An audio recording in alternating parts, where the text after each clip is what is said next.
This is Decoding Learning Differences with Kimberly Lavelle. This episode is Modeling a Love of Learning.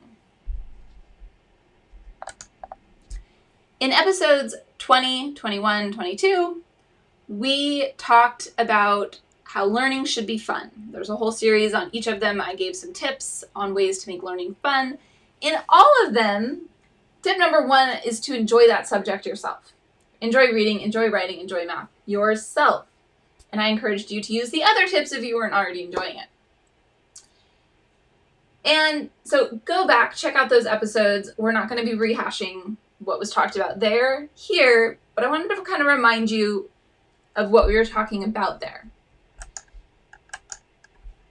Today I'm going to encourage you to try some new hard things. One of the struggles that our children face is that they are struggling, and a lot of times they feel alone in their struggle. They're the only ones struggling with learning how to read this, especially if you're homeschooling and you only have one kid. They don't see that other people are also struggling, especially if you're not also struggling with something yourself. You read so well, I don't know how to read. We might even see this with kids. I hear about this all the time with like younger kids. They won't draw because their parent can draw better than them. So they feel like, why bother? I can't draw. The problem with this is our kids wind up getting into this fixed mindset of, I can't draw. Now, I personally definitely had a fixed mindset around things like, I can't draw. I'm not musical. I'm not athletic. I knew that to be true. But is it? All of the research on growth mindset shows us that if we believe that we can get better, we will get better.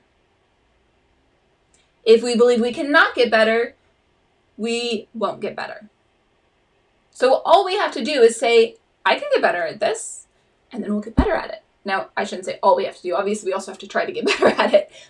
But we have to have that mindset of, I can do this. I can get better at this. I can learn from my mistakes.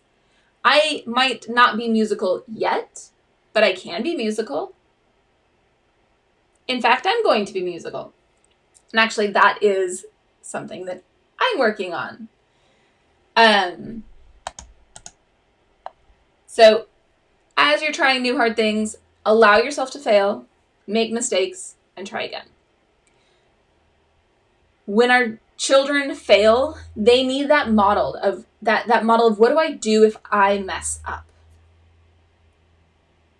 If we mess up with some things, we need to apologize and say that we're sorry. And our child needs that modeled. With other things, our child needs to know that they just need to keep trying, right? It's not about apologizing. It's just like they messed up in their math and they just need to recognize where they went wrong and try it again. Or they messed up in reading that word and they're going to try it again. They're going to learn from their mistakes. Allow yourself to make mistakes. Now, when they're really little, you can kind of fake a mistake and they don't necessarily recognize that you're just faking it. But I would encourage you to instead put yourself in a position where you are actually going to make legitimate mistakes and you're going to just keep trying and move on from it, right? You're just going to keep going with it. So this is what I was alluding to is I've decided I am going to be musical. I had purchased some things for my little ones to learn to be musical.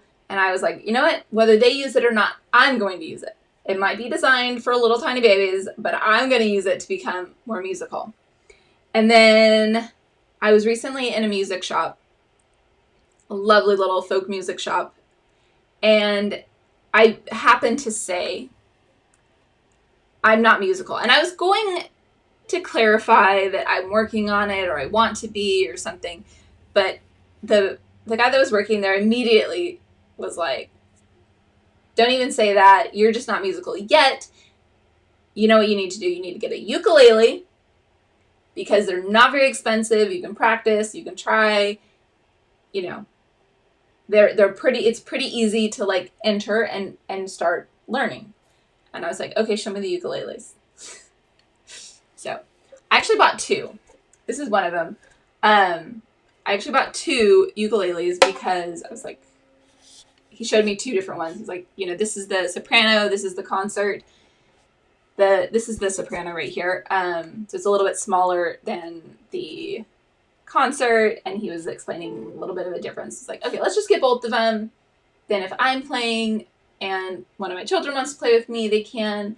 Maybe I can get my husband to try learning with me. But no matter what, okay, I've got two ukuleles. So, like, I can't do hardly anything. I'm going to actually do a little bit. That is F, C, A minor, the one I'm really bad at, or that I find difficult, but I'm practicing, is G. And, like, going between them, and, you know, got a necklace on that was bumping into it, so that wasn't good either. But, so I'm working on it. I practice a few minutes every day. I don't have a ton of time, but I'm committed to trying, and I definitely intentionally do it in front of my kids.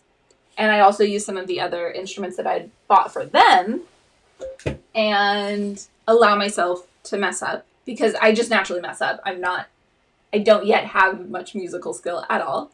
So I make mistakes all the time, and I say something about it to them. Oh, I messed that up. Let me try again. Oh, that was a little better. Let me try again, though. Oh, I need to keep practicing this. Right?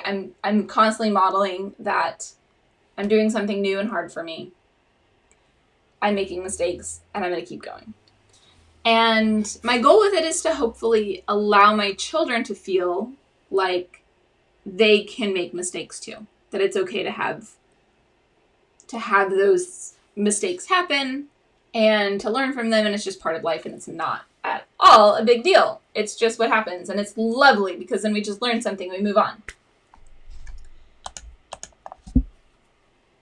And also another part of this is asking for help, modeling asking for help. Not all the time, right? Most of the time, I'm not asking for help. I'm just moving on. I made a mistake, and I'm going to keep practicing. But I'm also seeking out some help right now in YouTube videos. I'll watch some YouTube videos and learn how to do it. And I'll let them see that I'm trying to learn from someone else to learn how to do it. I might take the ukulele back to the music store and have them show me a little bit more. You know, he had showed me 2 chords. Originally, my kids weren't there when I bought it, but it happened to be actually like a little date that I was on at the time, which was nice. So my husband, I don't get many dates, but it was lovely. Anyway, so we didn't have the kids with us at that time, but in general, I will normally try to let them see that I'm seeking out help and in learning how to do things. All right. So I want to know, what are you going to be modeling? Email me, Kimberlyn@decodinglearningdifferences.com, and I cannot wait to find out what you are learning. It's just so that you can show your children that you are learning some new and hard things yourself, making mistakes, learning from them, and enjoying the love of learning something for the sake of learning it and kind of bettering yourself. I look forward to hearing from you.